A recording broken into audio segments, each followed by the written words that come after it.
Welcome to Letters from America, a road trip podcast searching for the Swedish heritage in the United States. I'm your host, Martin Van, and today I've parked the Volvo in Boone in North Carolina. And with me in the Airstream is Scott Segerstrom, or Segerstrom. Segerstrom. Yep. Glad to be here. In a way, I would say that we're meeting at the wrong place, because we were supposed to meet way back on the West Coast in Nebraska. In Nebraska, yeah, in the Midwest. In the Midwest, sorry. But I have California on my mind when I think about it. I don't know why. And but we met here. Your family is originally from Delaware. That's right. And you just sort of moved back closer to North Carolina. That's right. I have a new job with the National Forest Foundation. Yeah, that sounds very interesting. But it's not a Swedish thing to talk about. So I want to talk about your family, and I want us to sort of take one step at a time. Your family came to Delaware, the Swedes, and that was before they were called Segerstrom, right? That's right. I am 50% Swedish in my ancestry. So I'm third generation American on both my father's side and my mother's side. So my mother's side, who were the Bergstroms, came to Wilmington, Delaware. And on my father's side, they came to Nebraska as the Andersons. All right. So it's really a traditional immigrant story that's shared by millions of Americans. Yeah. I had relatives. We generally come from within 30 minutes of each direction from Örebro. Oh, really? That's right. Both my maternal and paternal ancestors. Do you know the names of the villages? I know many of them. I do. So Nesholta, Tybble, I believe. Tybble, Tybble. I wouldn't say that it's close, but since I'm sort of born in the middle of that area where a lot of people left, I meet this all the time. Yeah. Somebody says like a village, and I say, I know where that village is. And Örebro, the area, I'm not close to Örebro, but it's sort of reachable, from where I come from. But anyway, we talk about Delaware. I know that from what I read and from what we talked about before, the Nebraska is sort of where it pivots in a way in your family history. That's where somebody is settling down and starts that family, right? Is that? That's right. I would say Nebraska and Delaware, from the Nebraska on my paternal side, Delaware on my maternal side. Those are the two places where my great grandparents emigrated to and started their life. Yeah. And should we talk about Frederick Andersson and his two daughters? Yeah. Was it 3 daughters? He ended up with 13 daughters. 13 daughters in total. Absolutely. Wow. Yeah. All daughters? All daughters. Wow. Yep. Should we talk about that? Sure. Absolutely. So what happened? So Anders had a really interesting, challenging life, like so many Swedes did in the late 1800s and early 1900s. Yeah. So when he was born in a village called Tybble, and his family, when he was a young boy, was evicted from that village over a dispute with a rich landowner. So they basically overnight became unhomed and were kicked off their property. And they then settled in Tybble, where he wasn't the oldest son, so he wasn't in line to inherit much of the property. No. He faced really challenging economic circumstances. So he was a tenant farmer for a while. What does that mean?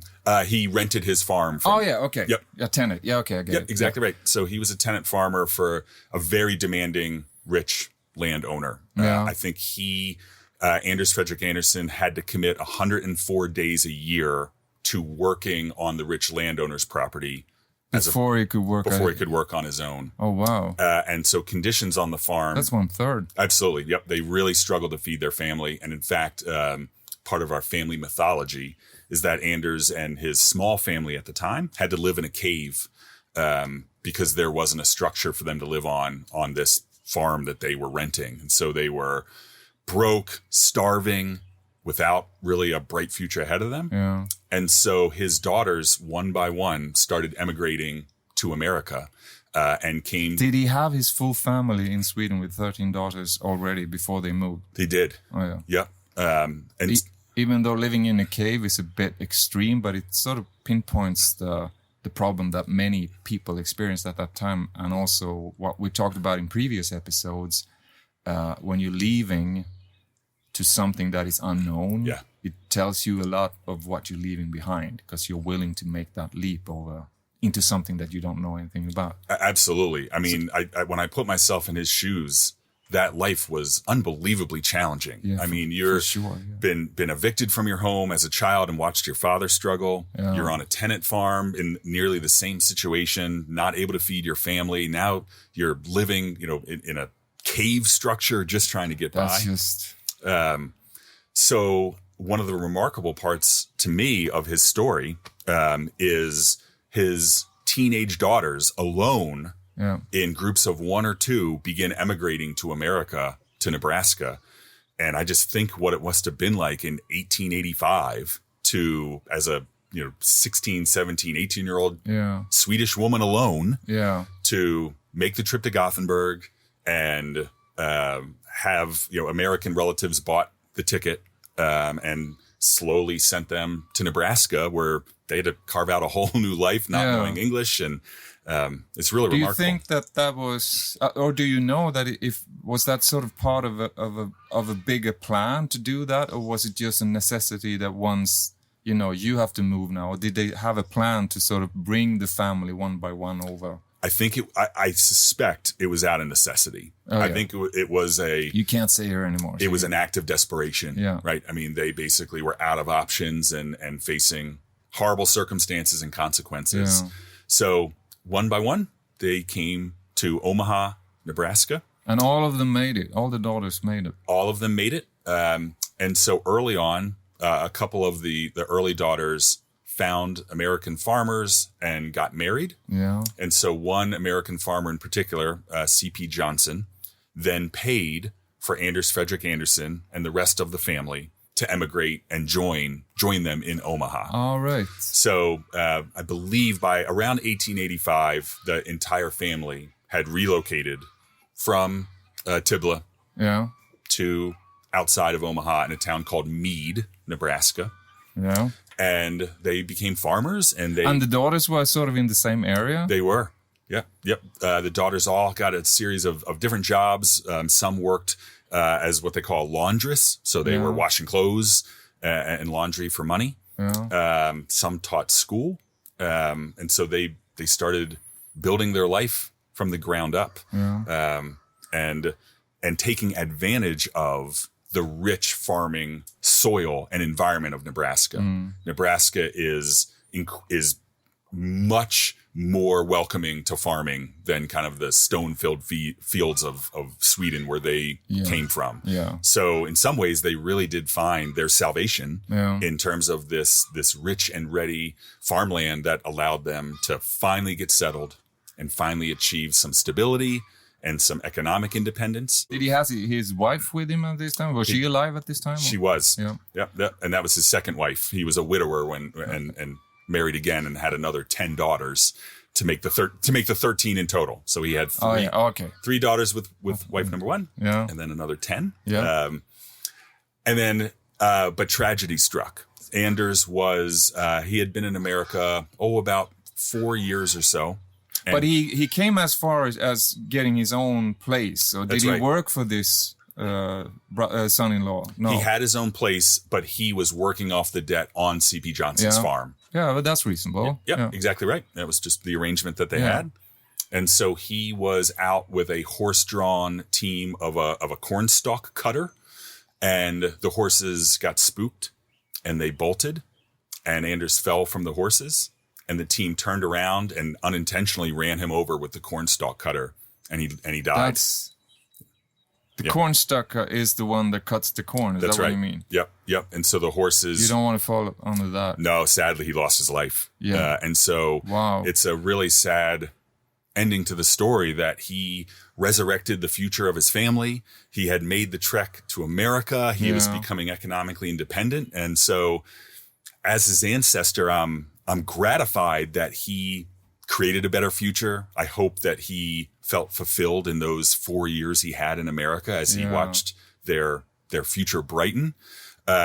But sadly, it had this tragic end where the family now loses their father to this awful farming accident. And C.P. Johnson handmade the casket, and they buried him in Mead, Nebraska, at the Morningside Cemetery. Oh, yeah. And he and eventually his wife, Claire Lovisa, are buried there along with a number of his daughters. It's hard to say what another man thinks about that. Since he's a father of so many daughters, just to see them all sort of on the right side of fortune in a way. That's exactly right. That must be at least some comfort. I hope so. He created an amazing legacy and changed the trajectory of his family. Yeah. Absolutely.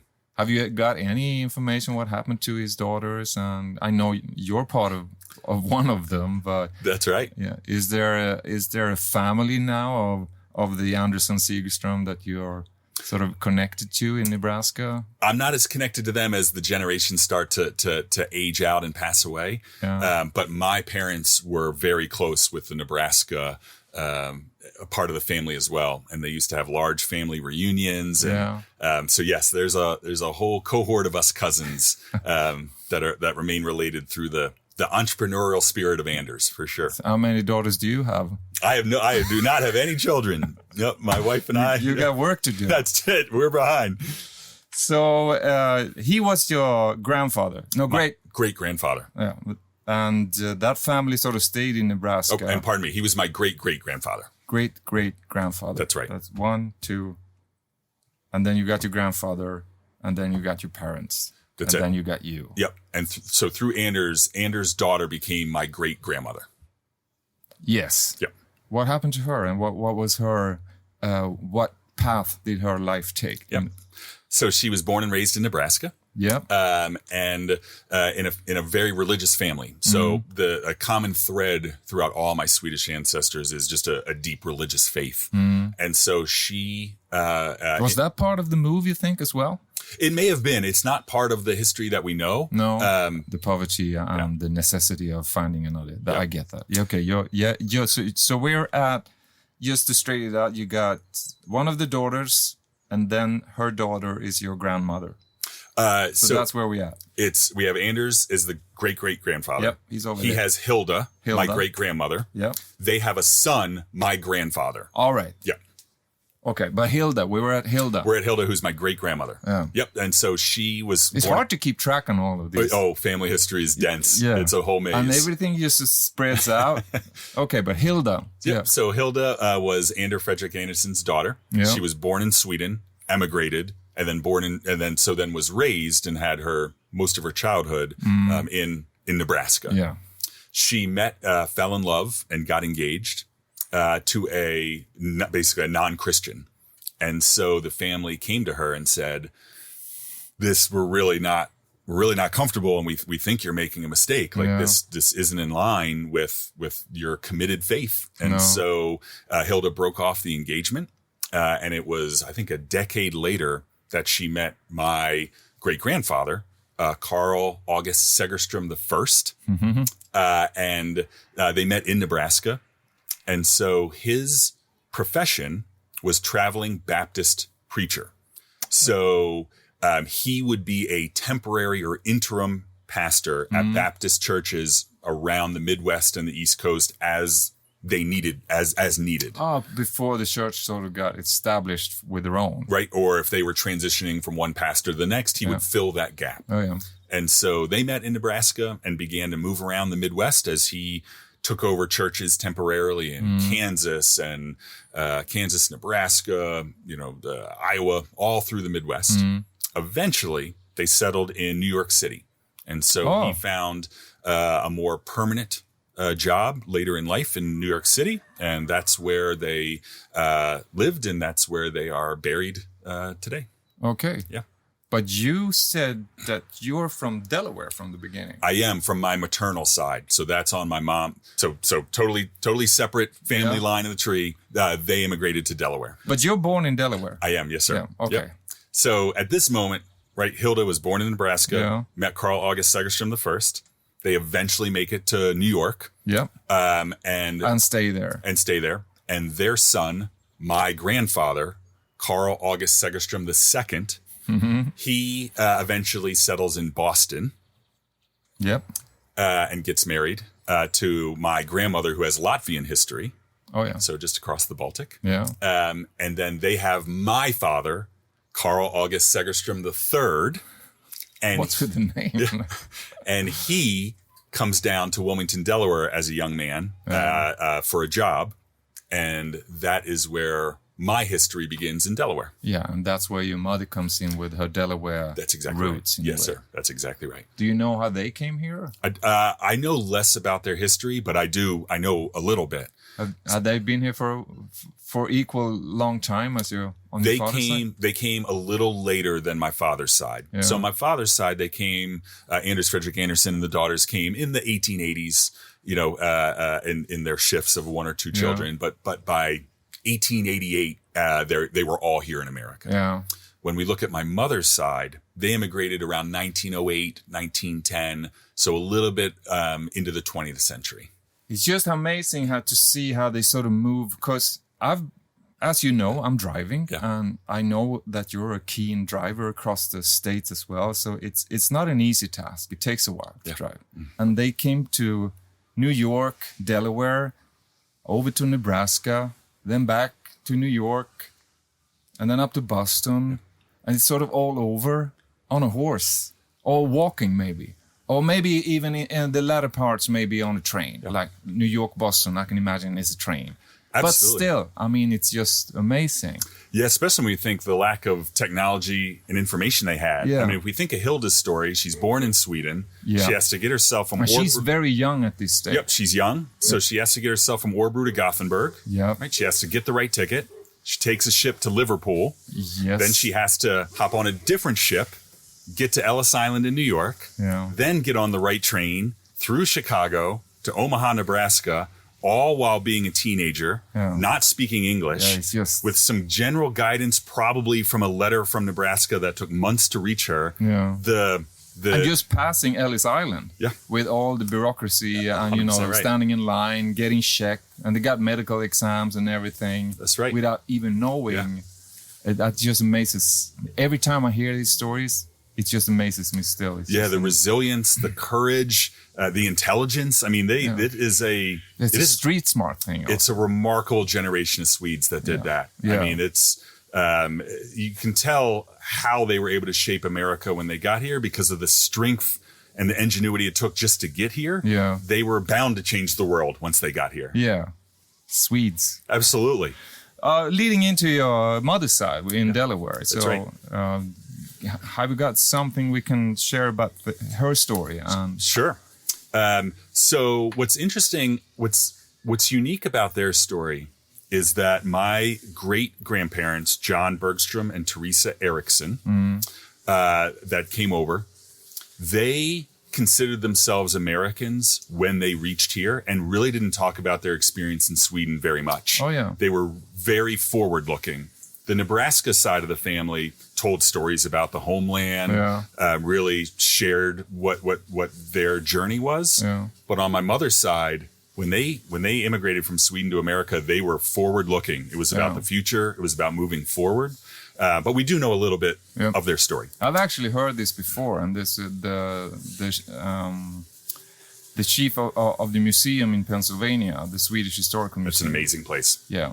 She told me the same thing. And that was she saw it as one of the qualities of the Swedes coming here, that they so quickly became Americans. That's right. Exactly right. Which makes it hard to sort of trace their history because they just started speaking English and sort of melted into the American way of living. Yeah. And so my great-grandfather, John Bergstrom, his background as a teenager was in forestry work and in mining. So he was from Dahl-Carlsberg, which is just a short bus ride from Årbro. Yeah. And so we don't really know the circumstances of what brought him to America. We can assume, again, not being firstborn, not in line to inherit land, facing the awful economic conditions. I think America beckoned as a place where he could make a better future for himself. Yeah. And so he comes to America here and comes to Wilmington, Delaware. Yeah. Which was a concentration point for Swedes. Yeah, absolutely. A number of Swedes came to Wilmington. Especially at that time. That's right. Yeah. And so he and a number of fellow Swedes got a job at Speakman's. So Speakman's is to this day. Speakman's. Yeah. It is a plumbing company. Oh, yeah. They do faucets, shower heads, pipes, and probably a host of other products. Is that a Swedish company? I don't believe it was, but they were notable for hiring Swedes. Yeah. Speakman's was a real launching pad for the future of that whole generation of Swedes. And we owe a debt of gratitude to them. I mean, they really provided the initial economic door for a lot of those. Possibility, yeah. That's 100% right. My great-grandmother, Teresa, we only know a little bit about her. She was born in Stura Hucket. Let me see that. Right there under Stura, where is that? I don't have my map. Stora, okay. Yeah. Stora Hökult. That was my best Swedish. I gave it my best shot. Say that again. Stura Hucket. Do you want me to translate that to you? Please. Because it means something. Yeah, I would love it. Stora is big, like large, or great, like great. And Hökhult, Hök is hawk. Oh, wow. And Hult is like a farm. So it's hawk farm. Or that's amazing. Hawk place or hawk. Yeah. So the big hawk place. Oh, that's fantastic. Yeah. Yeah. So we know she was born there. We know as a young woman, she worked in a sanitarium as a nurse or in some nurse of some fashion.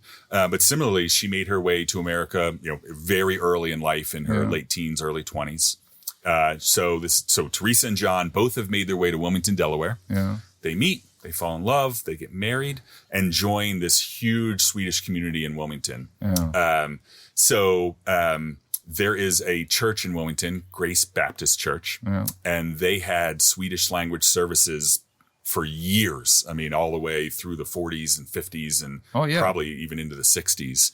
But there's still a Swedish community in Wilmington. There's a fantastic Swedish community in Wilmington. My sister is the director of the Delaware Swedish Colonial Society. It's a fantastic organization that celebrates the Swedish heritage and the Swedish settling of Delaware. We also have, as an example of the Swedish culture in Delaware, we have a faithful reproduction of the Kalmar Nickel, the boat that came over in the early 1600s. So she's part of that in a way. Yep, exactly right. And what I'm particularly proud of my hometown of Wilmington, Delaware, is we have Old Swedes Church. It is the oldest church in America still having regular church services. And so that is... And that is not the Old Swede Church up in Swedesboro.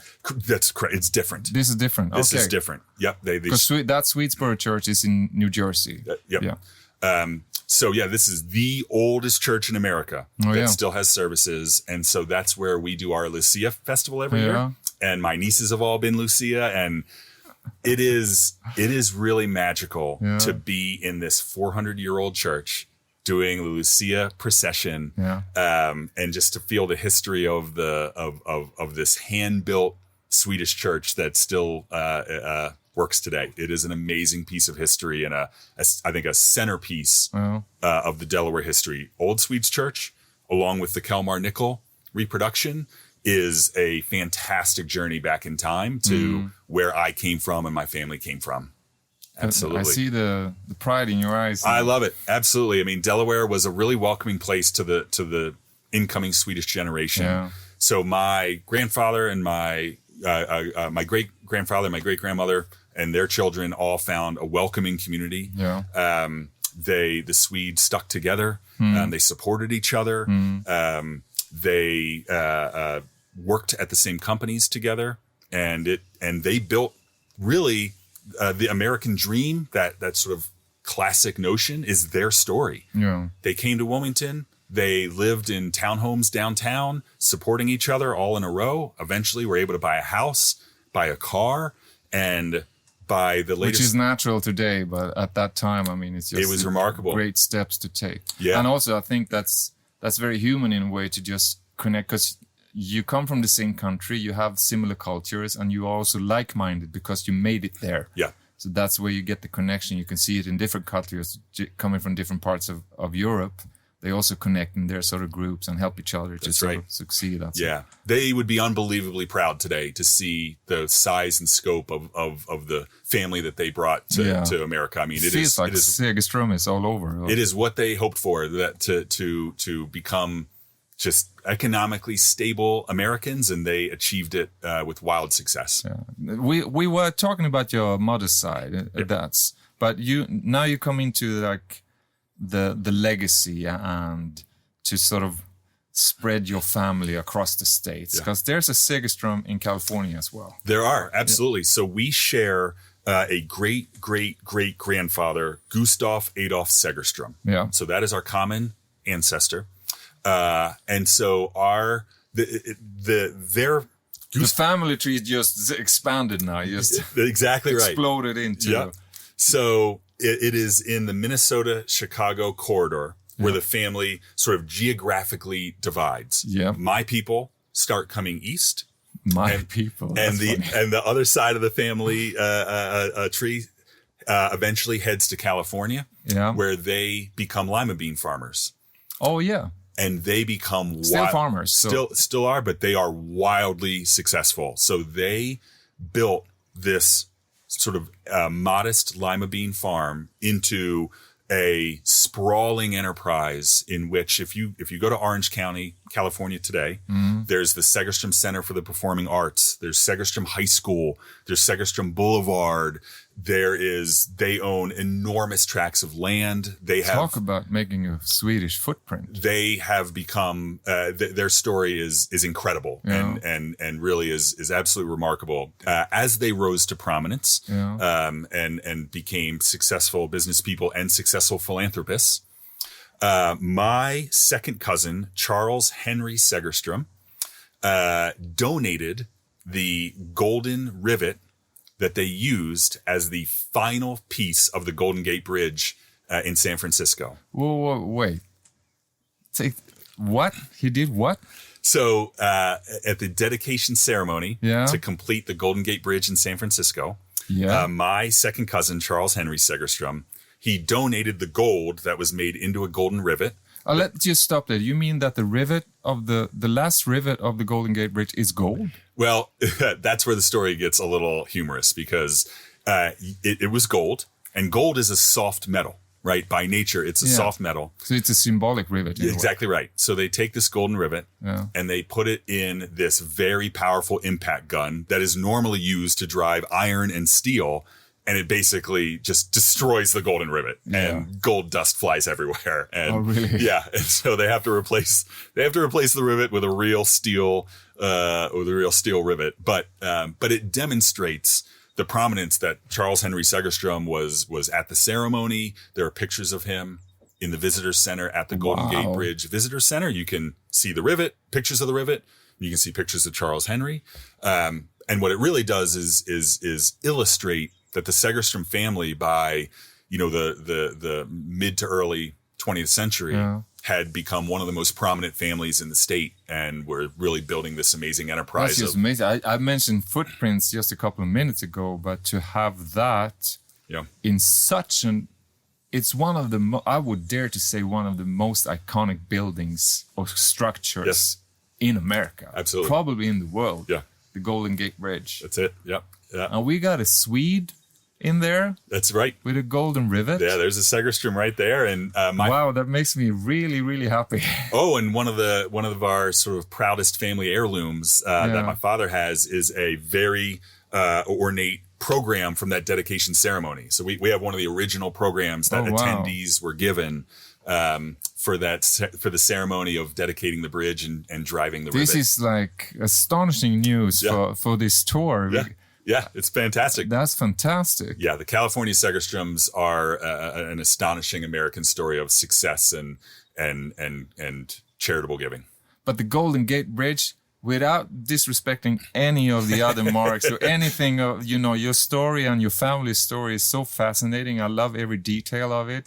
But to have something that would last for such a long time, and also that made such a cultural mark on the silhouette of America in a way. Absolutely. And there's a little bit of Sweden in there. There is. Yep. There's a little bit of Segerstrom in that bridge. That was great news. I'm really pleased by that. Yep. It's amazing. Absolutely. Happy. Yep. And leading up to you're here now.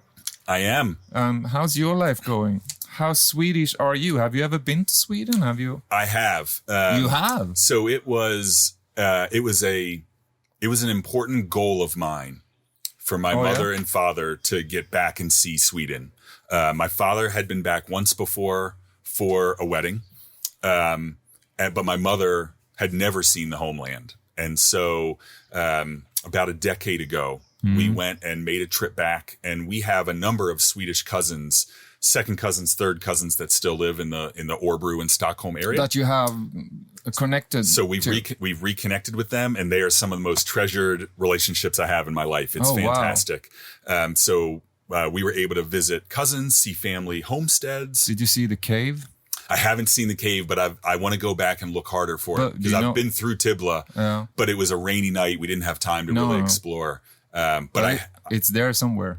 It's there somewhere, and I have seen other homesteads. Yeah. So the John Bergstrom, who is the great-grandfather that I mentioned on my mother's side, his father was Johan Bergstrom, and I have been to the cabin that Johan lived in, and in typical Swedish fashion, it is this gorgeous red cabin with wildflowers, old-growth trees. It is a spectacularly beautiful place, and so it took my breath away to be on the porch of this cabin. Yeah, and I can imagine that. Yeah, at a place that was part of my story and part of the thread that leads down to me. Yeah. So I've been back to Sweden 3 times. They have been unbelievably important trips to me. I'll continue to go back for the rest of my life. Oh yeah. My family still actively identifies with our Swedish heritage. Oh, really? Oh, yeah. So the Lucia Festival is a really important day for us. We have Swedish. Is that why you got that shirt on? It is. This is my really? This is my own tribute from. Yeah, absolutely. Oh wow. Yeah, and I am a big fan of the Swedish football club, men's and women's. I follow them very closely. Fridolina Rolfo is my favorite footballer. The men's team qualified for the World Cup at the last minute. I was going to say that in the last minute, so that's very good. So that's amazing. But so if you were to walk into our home in Wilmington, Delaware, you would see Swedish heirlooms on the wall. We've got Lucia figures we put out at Christmas.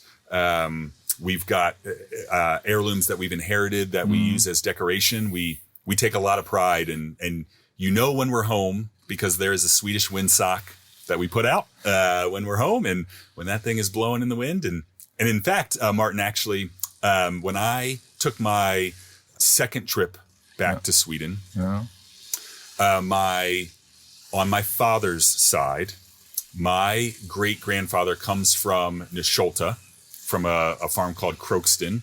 And so when we were there, we bought the city flag of Nesholta. Yeah. And so that flies in Wilmington, Delaware. There is a Swedish town's flag that is in Wilmington, Delaware. And who would have thought that it would make it thousands of miles away? We got a lawnmower, one of those spinny things that's going outside. So I hope it's not too disturbing to you who's listening. But I want to end with this. Yeah. The map I have on the table is over the world. So I haven't got all the states laid out, but the American, states better than I do. Yep.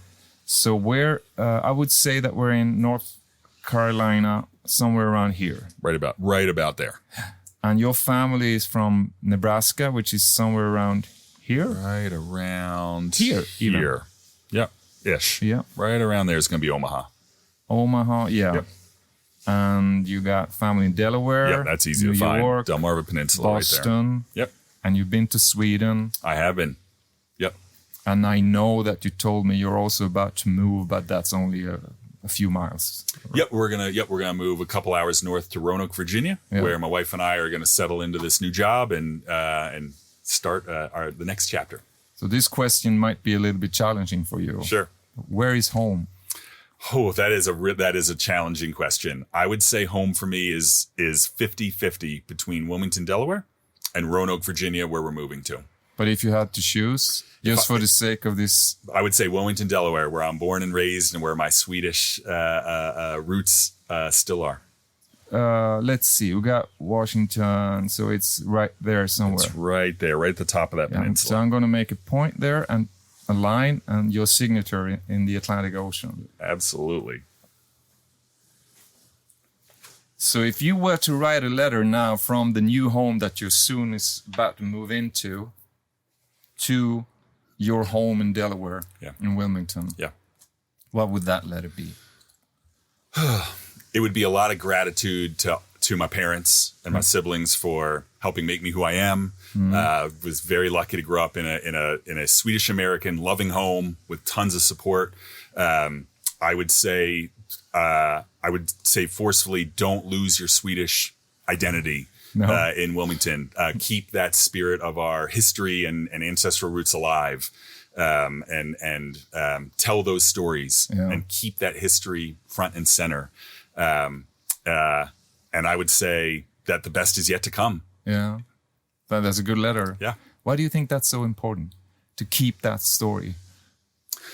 I think stories have been around from the moment we had complex thinking. Yeah. And I think storytelling is deeply ingrained in the human experience. It's how we explain things. It's how we predict things. It's how we reflect on things. And so I think we are organically structured to be storytellers and to appreciate the value of the story. And so as we look within ourselves, I think it's natural to ask those questions. Where am I and where did I come from? What led me here? How am I rooted in meaning? Yeah. How did I come to be right here in Boone, North Carolina, recording a podcast about Swedish ancestry? Yeah. And so you just begin to unpack that. And you think, well, I'm here for a lot of reasons. I'm here because there was a loving Swedish community in Wilmington, Delaware. I'm here because ancestors in Sweden had the courage to look to the Western horizon and know that maybe a better life across those waters waited for them. And they had the courage to take that leap. And so those stories awake something in you, this sense of adventure, resilience, tragedy, success, ambition, and you can feel those emotions welling up in you. And so that process alone says, that's the power of storytelling. Yeah. And you're an excellent storyteller, Scott. Thank you. It was a pleasure to have you here. It was a pleasure to be here, and your project is so important. And I'm so thankful that you're doing this and helping tell the Swedish American story across the entire country and the entire world. Well, that's very kind of you. Absolutely. Thank you. It was an amazing episode. I really like it. Thank you. Yeah, appreciate it. You have listened to Letters from America, a weekly road trip podcast celebrating the Swedish heritage in the United States. Produced in collaboration with the Embassy of Sweden in Washington, D.C., Volvo Cars USA, Volvo Trucks USA, and Airstream.